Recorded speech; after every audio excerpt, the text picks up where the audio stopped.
Hey Fusion family, I know we're apart today. I'm coming to you from my music/dining room to make a joyful noise, and you're wherever you are. But wherever you are, if we can gather in the name of Christ, in the name of God, God will be there with us. He promises that.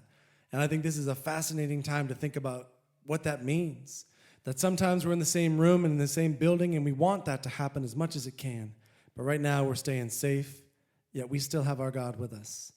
So I invite you to sit, stand, sing, wherever you're at. Let's just make a joyful noise and be there in the name of Christ and worship together.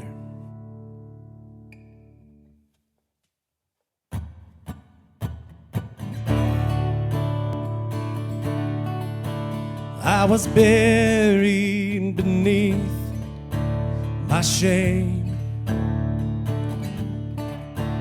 Who could carry that kind of weight? It was my tomb till I met you.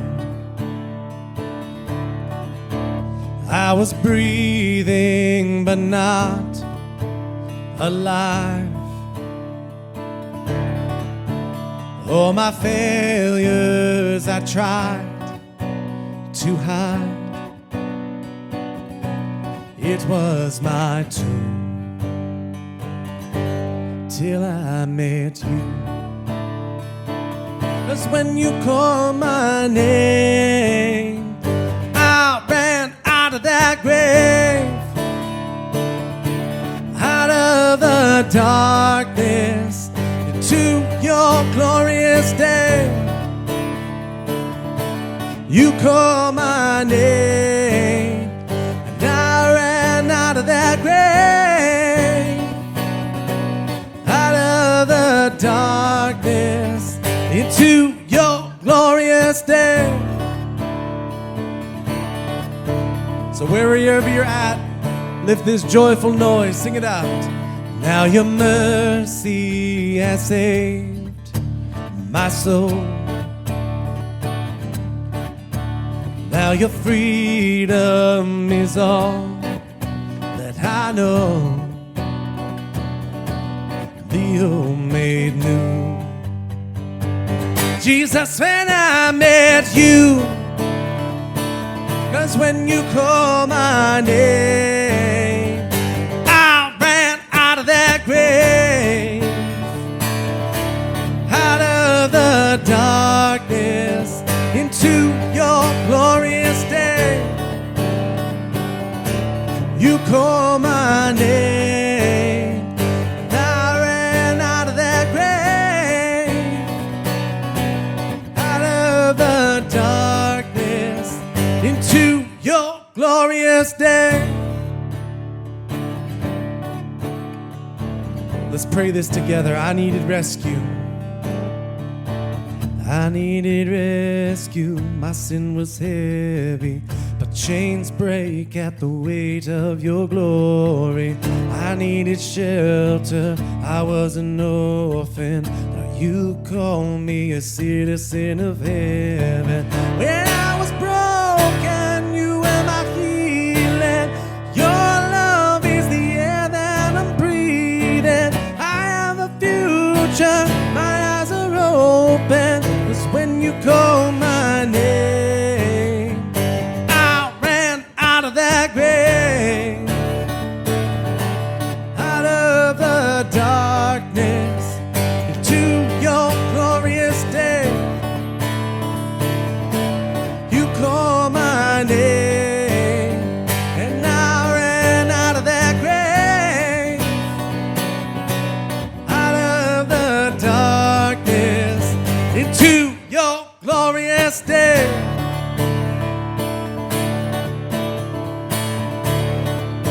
Yeah.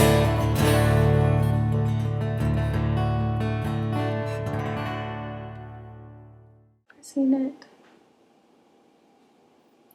Hey Fusion family, this is, I'm so excited to be here with you guys. As you can see, the background has changed from being in the Fusion room to now I'm at home, and this amazing backdrop was painted by my lovely wife Sydney and our friend Ashley. But Sydney, traced this on the wall and has now painted this, and it's given me a cool backdrop to stand in front of, and it's also just a really cool mural for our living area.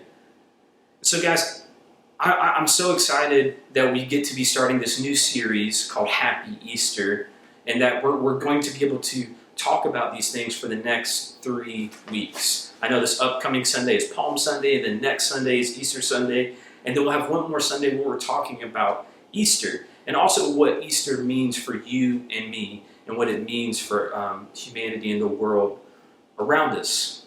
So I just want to say Happy Easter, everyone. Now I know it's not Easter Sunday just yet, but around here, at the church, Walmart, Target, some of those other places, and basically almost every grocery store you could go to, they've been gearing up for this holiday for months. No matter how you grew up celebrating Easter, or if you grew up celebrating Easter, you'd probably agree that for the most part, Easter is a happy time. Okay, think about this. You're allowed to eat an unreal amount of candy. Every time I eat a Reese's egg, I think it's Happy Easter. People wear pastel colors. Most other times would be a little bit confused by all the pinks and the fuchsias and all the baby blues and greens, but at Easter, for some reason, it just makes us all smile. And we color eggs, which, I guess I've just accepted that as a normal thing, but it's kind of weird when you think about it. And we watch little kids try to find these eggs and try to find, gifts and prizes. And then the other funniest thing to me about Easter is, parents force their kids to get together to take these photos, sometimes with an oversized rabbit, which can really be terrifying to kids. And it can also be terrifying for us. I don't know if you guys have ever done this, and so go home later and Google this, but look up scary photos of the Easter Bunny. And you're going to find all these old classic photos where the sort of outfits that the Easter Bunny wore were not the best costume. So here's the thing. In this series, we're going to be talking about some of the reasons why Easter is such a big deal, particularly for people that are Jesus followers. And if you're like me growing up, you may wonder why Easter was even a thing. But during this series, we'll talk about not only what we celebrate at Easter, but also why we celebrate and why that should make us happy and is a great thing for our world. But before we get there, let's talk about this thing for one last second. Let's talk about the Easter Bunny. Does the idea of a huge bunny seem like a strange tradition for a holiday? Or is it just me? To prove my point, yet again, I'm going to tell you guys, go look at those pictures of the Easter Bunny and tell me that it's not terrifying. And I have to admit that those kind of pictures and stuff, may be terrifying, but are also hilarious at the same time. Easter is mostly a fun holiday, but for those kids that are in those pictures and you see the kids like crying and screaming for their mom in the mall when that's happening, I'm not sure that it's happy in that moment. And even though your family is probably not going to make you dress up and sit on a giant bunny this Easter, I think we all know that feeling of being scared, right? We know the feeling of being scared. We all know that fear can take away our happiness almost faster than anything. So I think we've all felt fear throughout different stages of our lives and different kinds of fear. So think about, we've all felt some form of fear since we were little kids. We used to think about the monster under the bed or the monster in the closet. Or maybe it was like breaking or losing your favorite toy. I can't tell you how many times when I was a little kid I was really into G.I. Joes. And if I've lost one or one broke, I was devastated for at least 10 minutes, at least 10 minutes. And if we're all being honest, as a little kid, we were probably scared of being in the dark. Or maybe it was we were scared of getting hurt and then having to miss out on fun.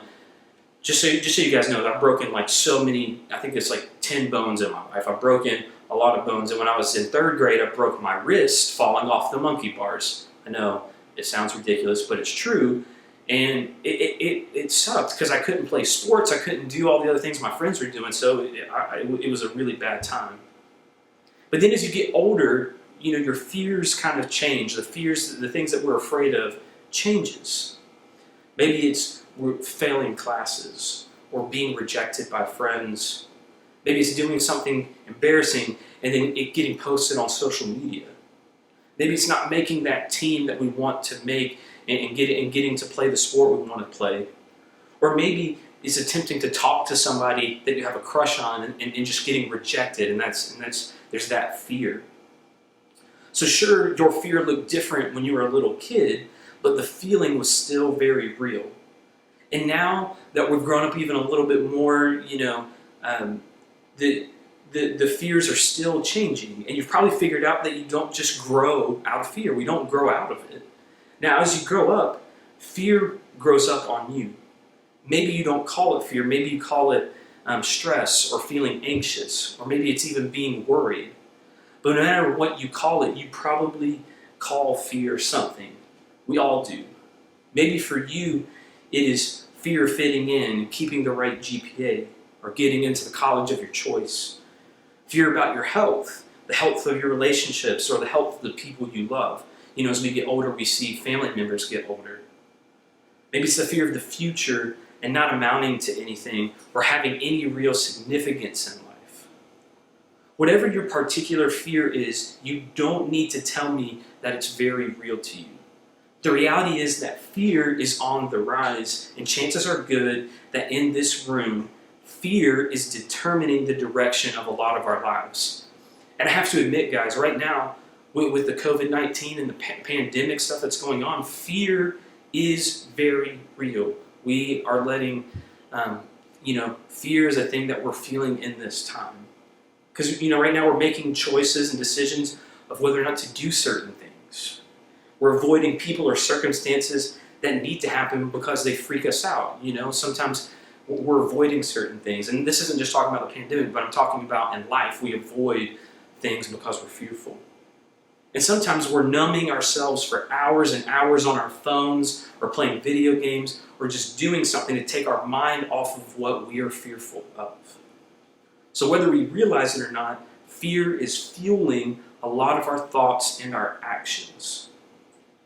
And here's what's really interesting about all of this. If we were to boil it down, there is one fear that connects all of our fears. And this is kind of a serious thing to jump right into, but it's the fear of death. You may be thinking, wow, this just took a dark turn. I'm just afraid of getting a bad grade in history. Not sure what this has to do with dying. But this is not just about physical death, right? It's about the end of something. For example, think about it in terms of relationship and the fears you have right now. Maybe sometimes we're really afraid of truly being ourselves, right? Because we think that if people knew the real me, they wouldn't want to be my friend or be in a relationship with me. So sometimes we're afraid of getting into the college of our dreams. Because if our application gets rejected, the dream is dead, right? And we're afraid of getting busted or found out when it comes to something secretive that we are doing in our lives. Because that would mean other people, maybe the perfect image that people have of us would be ruined. So whether it's physical death or the death of something that we hope for, the fear of death comes down to losing something we think we will never get back. And when you think of it that way, it's easy to connect all those fears back to this fear of death. You see, death seems final. It's like fear's knockout punch that gives it victory. So if our fears come true and a friendship ends, a goal isn't reached, or a dream dies, then we get to the end of our lives and realize death defeats us once and for all. That's just flat out devastating. There's no hope in that, right? And there's not really anything happy about that. But this is exactly where Easter comes in, right in the middle of the fear of death. As we head into this Easter season, you may have heard that the point of this whole holiday isn't just actually bunnies and chocolate eggs or Easter eggs. For those of us who follow Jesus, this time of year we celebrate how he came to earth and died on a criminal's cross, and then 3 days later, when nobody expected it, he rose from the dead. That is what the big deal is about Easter. It changed everything. Guys, I mean, it changed absolutely everything. Our entire world, the trajectory of our lives, the trajectory of the entire universe came down to Easter. And here's the thing, it especially changed the life of a guy named Paul. So Paul was one of the most famous Christians in history. Before he was a Jesus follower, he spent years trying to scare Christians into leaving the faith, using death as the ultimate threat. But then he met Jesus, like the used to be dead and wasn't dead anymore Jesus. He met the risen Jesus, and it changed everything. The guy who used to threaten Christians' lives became the greatest missionary of all time, right? Paul became the greatest missionary. He was shipwrecked, imprisoned, threatened, beaten, and bitten by a venomous snake. But he kept going, he kept pushing, because he was so passionate that people understand the significance of Jesus' death and then his resurrection. Paul's life was constantly in danger. In fact, he was eventually killed for his faith. But listen, despite all of that, Paul seemed to live without fear of death. And in one of Paul's letters, we can see why. Paul writes his letter to the church in an ancient city called Corinth. He reminds people that Jesus died and came back to life by his own power 3 days later. So listen to what Paul writes. He says this. It's in 1 Corinthians 15, 54b through 55. It says this. Death is swallowed up in victory. O death, where is your victory? O death, where is your sting? It's like Paul is taunting the very idea of death by reminding the Corinthian church that on Easter, death lost to Jesus. When Jesus died and rose again, he defeated death. And that means that because of the resurrection, death can no longer defeat us. The power that death has over our relationships, reputations, future hopes and dreams, and even our physical bodies is gone thanks to what Jesus did at Easter. We no longer have to fear any kind of death because Jesus destroyed death once and for all. So here's the thing. After Jesus hung on a cross and was placed in a tomb, it seemed like humanity's greatest fear had come true. Death was the ultimate thing to fear. To Jesus' closest followers, it seemed like his death was final, like it was done. The dream was over. But then 3 days later, Jesus walked out of the tomb alive. It proved that even the power of death wasn't strong enough to overcome the power of Jesus. This is why Paul was able to live the way he did, no longer fearing death. It's why he didn't even seem to fear much of anything in his life after he encountered Jesus. He seemed to realize that the scariest things aren't the most powerful things. The things we fear don't have power over the power that Jesus has. Paul trusted that the fears he faced were no match. Let me say that. They were no match for the power of the resurrected Jesus. So here's the main takeaway from today. Here's the main thing that I want you guys to understand. Easter means fear isn't final. Let me say that again. Easter means fear isn't final. If Jesus can defeat death, he can defeat the things that you're afraid of too. Fear will try and convince you that it gets the final word, that at the end of the day it will win. Fear will try to convince you that you're not good enough, and that you won't ever have a purpose, or that your life really isn't worth it. Fear will try to make you listen and obey it. That is what power is all about. But here's the truth. Fear is only powerful if it can convince you that it's final. Fear will try to make you believe that nothing is stronger than the thing that you're afraid of. But when Jesus defeated death itself, he showed us that nothing we fear is bigger than him. Nothing. Nothing we fear is stronger than him. He showed us that fear, no matter what we're afraid of, does not have the final say. So you may be thinking, you can't just tell me that Jesus rose again. You can't just tell me that because Jesus rose again, I don't have to be afraid of anything, even death. I'm still anxious, I'm still depressed, I'm terrified of what's ahead in life. And here's the thing, I understand. Even if fear doesn't get the final word, that doesn't mean there aren't still things to be afraid of. real things, big things, the things that are happening right now in our world. And it's not a guarantee that something you're afraid of won't happen. But it does mean that you're more equipped to handle those things than you may realize. So Paul, again, he puts it this way. This is from Romans 8, chapter 11. It says this: "The Spirit of God who raised Jesus from the dead lives in you." Let me say that again. The Spirit of God who raised Jesus from the dead lives in you. Stop and think about that for a second. Paul is saying that the same power that defeated death 2,000 years ago and rose Jesus from the dead is actually inside of people who believe in Jesus today. Maybe that's why Paul seemed to live free of so many fears we typically face. And if you and I can embrace the significance of Easter in our lives, maybe we could too. When you have faith in Jesus, the power that brought Jesus back to life is inside you as well. And that means fear doesn't get to tell you what to do. You may have walked in here today, and really not walked in here, but you may be sitting at home today controlled by all sorts of different fears. Just know that if Jesus defeated death, the Spirit of Jesus who defeated death can live in you. Imagine what a spirit can do in the face of things you are afraid of.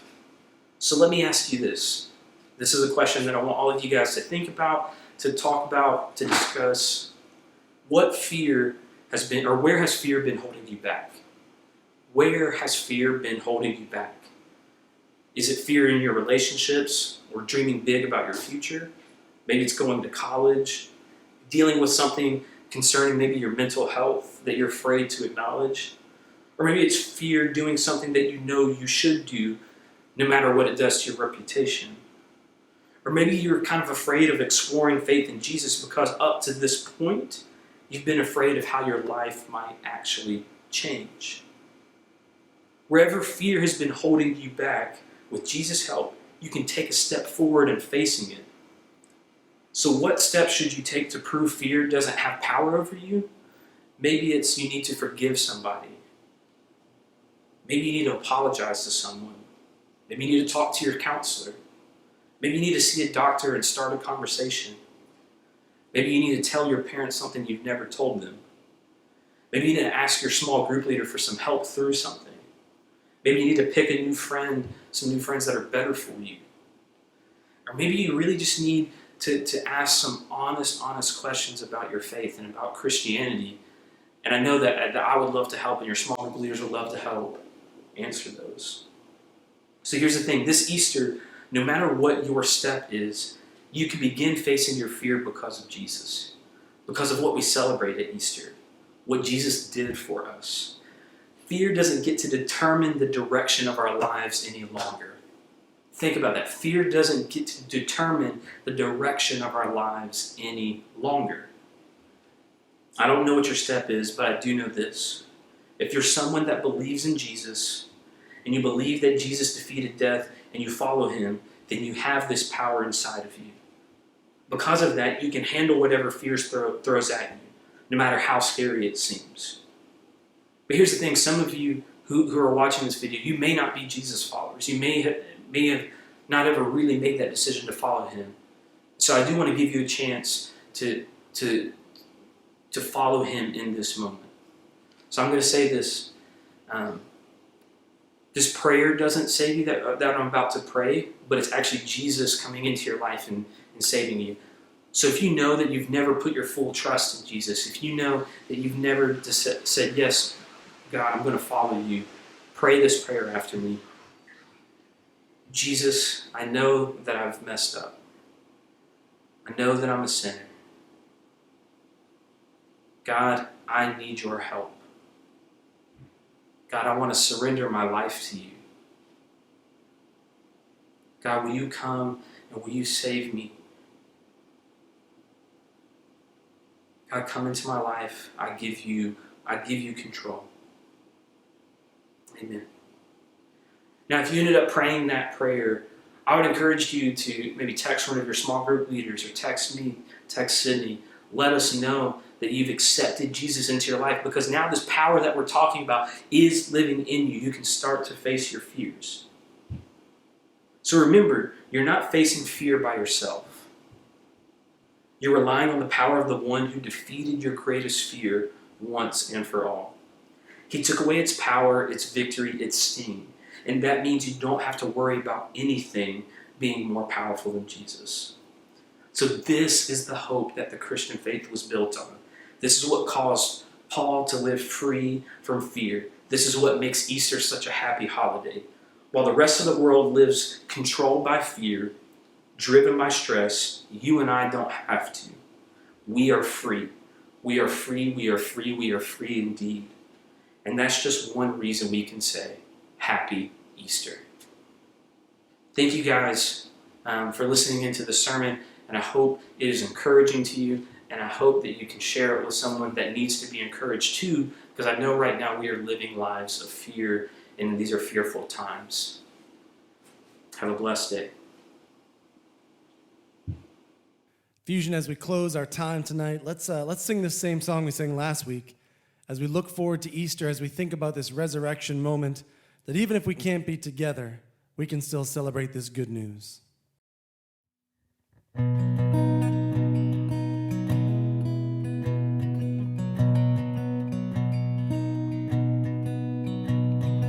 Alone in my sorrow and dead in my sin, lost without hope, no place to begin.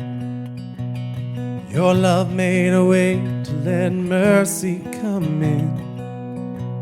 When death was arrested and my life began, ash was redeemed, only beauty remains. My orphan heart was given a name. My mourning grew quiet as my feet rose to dance. When death was arrested and my life began. Oh, your grace so free washes over me. You have made me new, now life begins with you. It's your endless love pouring down on us. You have made me new, now life begins in you. Released from my chains, I'm a prisoner no more. My shame was a ransom he faithfully bore. Canceled my debt and he called me his friend. When death was arrested and my life began. Oh, your grace so free washes over me. You have made me new, now life begins in you. Your endless love pouring down on us. You have made us new, now life begins with you.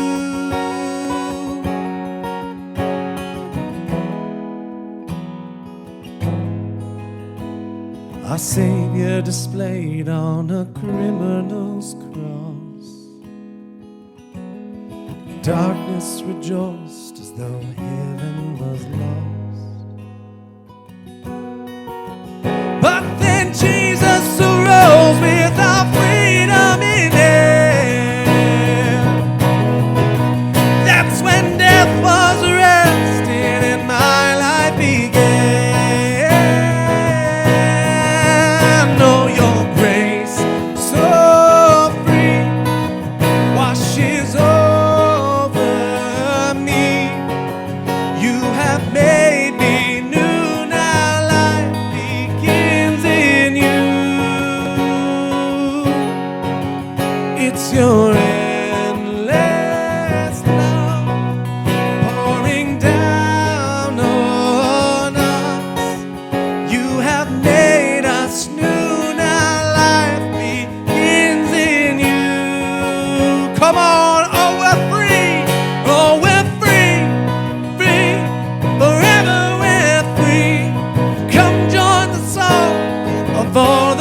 redeemed, yes, with